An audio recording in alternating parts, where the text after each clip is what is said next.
Okay, so again, good afternoon, everyone. So for today, we'll be discussing about an introduction to object-oriented programming. Okay, so since we are already done with our lectures on how to use Java, this time around, we'll try to discuss on how are we going to incorporate the object-oriented programming style into Java. Okay, so some of the topics that we will be discussing are programming paradigms, object-oriented programming, and classes and objects.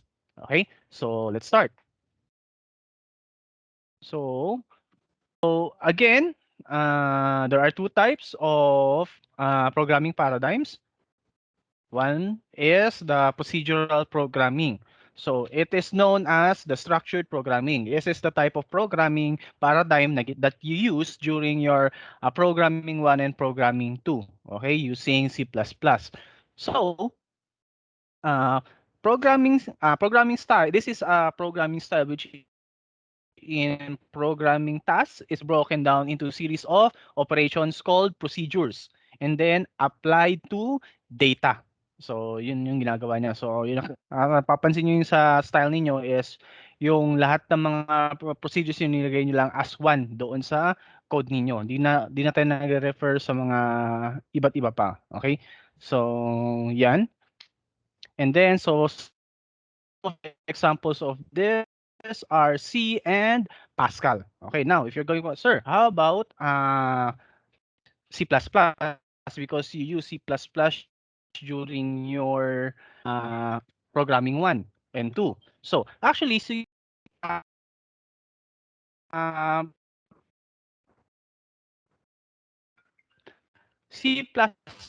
is actually paradigm programming. When we say multi-paradigm programming, for procedural and object-oriented programming. Okay, so that's why this brings us malagay sa procedural. Also, it can also be included with object-oriented programming. But during your programming one, the paradigm that you use or yung ginamit ninyong programming style is procedural. Okay, so which brings us to the next paradigm, which is object-oriented. What is object-oriented? Okay, object-oriented breaks down programming tasks into a series of interactions among various entities or objects. And then consider as an extension of procedural programming in that the action performed by each objects are specified by procedures. So yan. So with this object-oriented programming, ang pinagkakaiba niya is that with object-oriented programming, we are able to break down the different procedures na meron tayo and then we are now able them to other procedures. Okay? So, with procedural kasi, parang ano lang siya, parang one-way ticket. Okay? Parang when you start, sunod-sunod nyo lang gagawin yung mga procedures hanggang sa dumating siya sa dulo. But then, with object-oriented programming, you can easily access different types ng mga procedures sa meron kayo. Even though you are in this procedure, you can immediately call another procedure and then get back on that procedure as well. Parang ganun lang yung nangyayari sa kanya. So later on, mas maintindihan ninyo kung ano yung mga sinasabi ko dito. Okay? So those are the two types of programming paradigms na meron tayo. Okay? So, so, how about uh, object-oriented programming? Object-oriented programming. Or what are the benefits of oriented programming? This allows programmers to define not only the data structures, but also the type of operation known as methods that can be applied to the data structure. So in this type, you are able to create not just yung mga structure. Okay? When you say structure, this is yung parang how you do the or algorithm ba ninyo. Okay? This is that yung parang algorithm or yung flow ng programs ninyo. Okay? So, aside from doing that, you are now or the programmers are able to this or to create methods or type of operations. Now, when we say methods, methods are parang capabilities of an object. So, pag sinabi natin yung method, ano yung mga kakayanan niya? So, if for example, you're going to create a structure, or if you're going to create, how do you call this one? If you're going to create a car, kumbaga, what are the following methods or what are the capabilities na meron ng isang car? So you can create that in object-oriented programming. Pwede nating i-apply yan ngayon. Okay? Unlike with the procedural na hindi mahirap siyang i-apply. Okay? So next is a major advantage in code reusability. Why? Because if you're able to use object-oriented programming, you're able to create classes.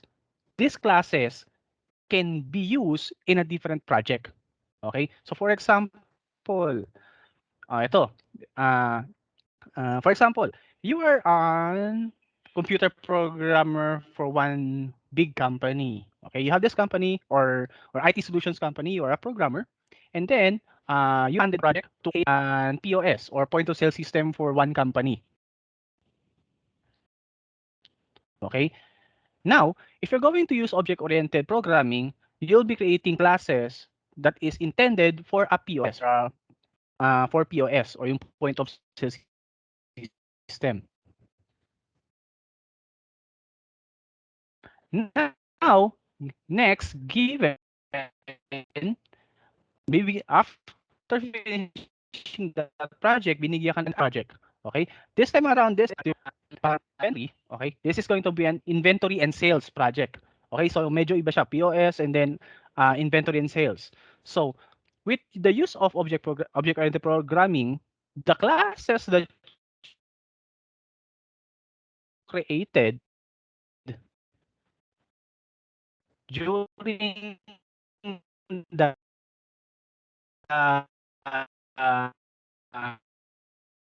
POS, you can reuse some of the classes. Have to code everything from scratch again. You have to reuse some of the codes. Okay? So, nagigets nyo ba yung idea ko? So, kumbaga, ika-copy, once you created a project using an object-oriented programming style, you'll just have to hindi mo kailangan i-copy paste yung buong code niya. Okay, hindi mo i-copy paste yung code mo. I-copy na lang ano yung mga classes na ginawa mo for that system that can be used on a different system. Okay, for example, you're familiar with login logout, di ba? Are you familiar sa Facebook o mga Facebook, mga meron tayong login and logout. So, if you're going to create a system, usually lahat yan may mga login and logout. So, once you have that class for login and log out on one project, you don't have to write sa iba. Okay? Just one mo use that on a different project. And meron ka ng login method meron ka ng login method or ano na to? Login module tinatawag natin. Okay? So that is the code reusability in object-oriented programming. Okay? So next, we have focuses on the object that the system have and they interact towards solving the programming problems. So later on makikita niyo the different types of wherein you are able to break down the different uh, objects na meron tayo. For example, if you're going to have a car, what are the possible uh, things na pwede na what are the following methods or characteristics na nating i-breakdown para sa object na meron tayo which is the car. Okay? So, to make it clear, okay, you try to car is your object. Don't think of it as a okay? What does a car does? It transports it helps us transport it transports us from one place to the other. Okay? Yun yung ginagawa ng car. Okay, that is how we view it in procedural. Okay, one place into another. But if you're going to look at it in an object-oriented view, we go deeper. It's not just it takes us from one place to it. We have to like what are the things that a car does to another. Okay? So you have to look, meron siyang steering wheel. What does the steering wheel do? It helps us with the direction. It has a brake that controls the speed or helps the car to slow down. It has a gas pedal that help us accelerate or run faster. Okay?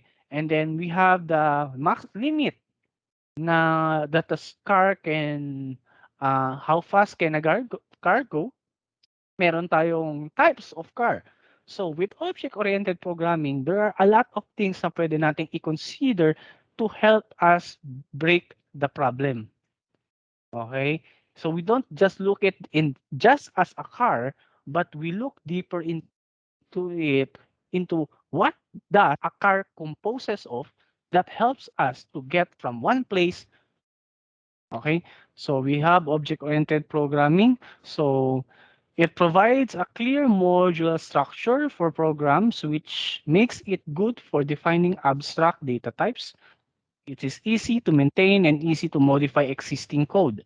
Kasi nga, because of this, we have classes. So when it say, if you're going to change for example, based on sa car kanina, if you're going to change the max speed of how a car goes, saan mo siya titignan? Siyempre, you'll just have to go to the class that refers to the max speed ng isang car and change the parameters doon sa kanya. Okay? So, ganun yung mangyayari. That is why tinawag siyang easy to modify or existing code. Okay? It also provides a good framework for code libraries. Yan. So, we have here objects and classes. Okay. So, when we say objects represent things from the real world. So, for example nga, one of the na meron tayo is the car. Okay? Now, okay, it may be physical entities such as cars or events such as concerts and or abstraction such as general purpose accounts. Okay? So, uh, objects doesn't have to be physical lang. Okay? It can also it can also be non-physical or abstraction type. Okay? So, also, it is made up of attributes and methods. Now, what is an attribute pa? Attribute are characteristics that define an object. Okay? So, when we say attributes, ano yung characteristic niya? Okay? So, if you're going to ask, okay, let's say, sige, a car. What can be a car's attribute? Okay? What can be classified as a attribute for a car? You you'll have siguro the color of the car, the model, The okay, the layout, sir. brand. Those are attributes. Okay? How do you characterize an object or a class? Okay? Hello? Okay. And then next we have your methods. Methods are self-confined blocks of programs code to procedure. So kumbaga, these methods now, these are your functions. Okay? Ano yung mga kayang gawin ng isang object. Okay? For example, for a car, what can a car does? It can run. Okay? It can stop. It can slow down, and then it could also change its direction while running. It can also run backwards. So, yun yung mga methods na meron tayo. Okay? Klaro ba yung attribute tsaka methods? Yes, sir. Gets? O, sige. Okay. Just to make it clear, sige. Sige nga, let me, give you, I'll be giving an object, and then I want you to give me one attribute, o sige, attribute lang muna tayo. Attribute lang, sige. What if the object is a student? Okay, a student. Now, what is an attribute of a student? Okay, give me an example of an attribute ng student. Ibig sabihin, characteristic. What are the characteristic that a student has or can be classified as an attribute? Okay, okay. Miss Dorothy, can you give us one attribute for a student object? What can be classified as an attribute for a student? How do you classify a student? Student has leadership skills, I'm sure, sir. Huh? So, okay, you can have skills. Okay, that is possible. Leadership Okay. skills. Okay, leadership skills. Okay. So, okay, that is so what ano pa? How about Joshua? Ano po, sir? Yung gender? Or Oh, sex? okay. Okay, sige, tama. Which is gender. Gender can also be classified as an attribute for a student. Okay, so medyo naintindihan naman pala. So, how about method naman this time? Okay, what are the methods or what are the following methods that a student can do or perform? Okay, can we have sino pa? Rosa May.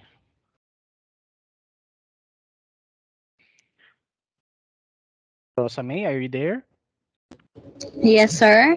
Okay, can you give us one method for a student?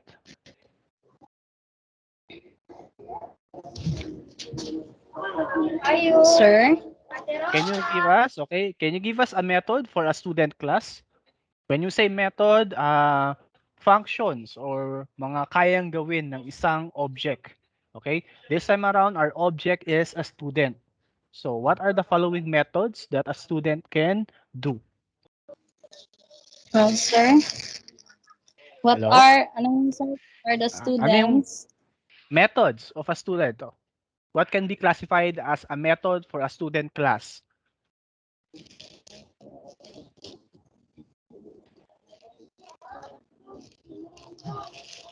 Ano po, method So, of software. if attributes is characteristics, methods naman are the functions. Okay, ano yung mga kayang gawin ng isang object. So, if our object is a student, so what are the following methods? Mm, can, can, put, put letters, sir? Or write letters? Yeah, sige. So, okay, tama, pwede. Sige. Thank you for that one. Sige. How about Pfizer, Habibon? Yes, sir. Okay. Students, sir, can solve and analyze. Not sure. Okay, okay, that is actually true. Okay, it can analyze, or simply we can just have it method. We can just have the method study or solve Yes, sir. problems.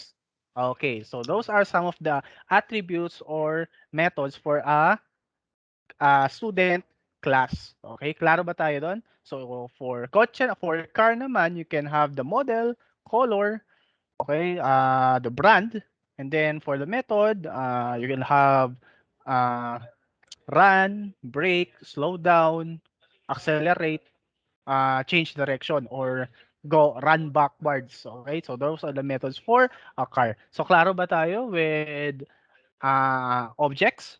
Are there any questions regarding objects? None, sir. Na klaro ba? Okay, so if I'm going to ask you to give attributes and methods for specific objects, you can identify. Okay? So you can now identify, ha? Sige, sige. So, okay, moving on. Okay, let's move on to the next one. Okay? So, how about classes? Okay, so as you can see, you are already familiar with classes. Okay, with by coding Java, you're able to create classes. Okay? Meron tayong ano, we have our by create what is the name of the class that you create when you're creating Java programs. What is the name of the class? Sige, Yes, okay. Oh, Ano? O sige, Pfizer. Usually, if you're going to create a Java program, okay, what is the usually default class name na meron kagad binibigay? Yung public class, sir, or name Ha? class. Okay, usually the class is ano, the class is kung ano yung file name ng Java ninyo. Usually, yun yung nilalagay as class name niya. Okay? And then, you automatically have one method which is the main method. Okay? Pag gumagawa kayo ng Java, nako po. Okay? So again, review lang. Okay? So moving on. Okay. Uh, so classes describe a group or collection of objects within common properties. Okay? And then abstract description of an object is a general plan or a blueprint for an object. Define a type of object. Examples are employee and car. So this is the classes or example ng classes na meron tayo. Okay? So again, classes describe the group or collection of objects. So meron tayong object and then that object will be coming from a class. Klaro tayo? Manggagaling siya sa isang class. Kumbaga, are you familiar nung gumamit tayo ng scanner? Di ba? When we use our scanner, what we did with is we instantiate or we created an object coming from the class scanner. Okay? So, ibig sabihin now, when we create an object, this object will be uh, coming from a class. Kaya nga sinabi dito, describe a group of collection of objects. So, ibig sabihin, if you have a different types, for example, meron tayong Honda, Toyota, Mitsubishi. These types of objects can be classified under what class? It can be classified into a car class. Okay? If we say student, teacher, administrator, principal, so these are a group of collections from or a group of collection of objects from the employee or from a person class. Klaro? Nagigets ba kung paano ang class? So, kumbaga, classes is saan or this is where kukunin ni object yung origin niya. Okay, if you're going to create an object, kukunin niya yung mga properties niya, kukunin niya yung mga methods, yung attributes and methods niya will be coming from a class. Okay? So magkaiba si class and si object. Okay? Si object is nanggagaling kay class. We cannot create an object if walang class or wala siyang class kung saan galing. Okay? So you can create a class without an object, but you cannot create an object without a class. Klaro? Yes, sir. Kumbaga pa, Yes, sir. kayo, sa kaninong class kayo galing? Or you are an object. Sino yung magiging class ninyo? Your class will be your parent. Okay? Kanino kayo nanggaling? So, upon that, so if you are an object of your classes, which is your parents, your attributes and methods will also be coming from your parents. Kaya nga, yung itsura ninyo, your attributes, sinasabi natin, nakuha ninyo sa parents ninyo. Your skills na meron kayo, your talents also came from your parents. Claro, so that is an example on how an object and a class.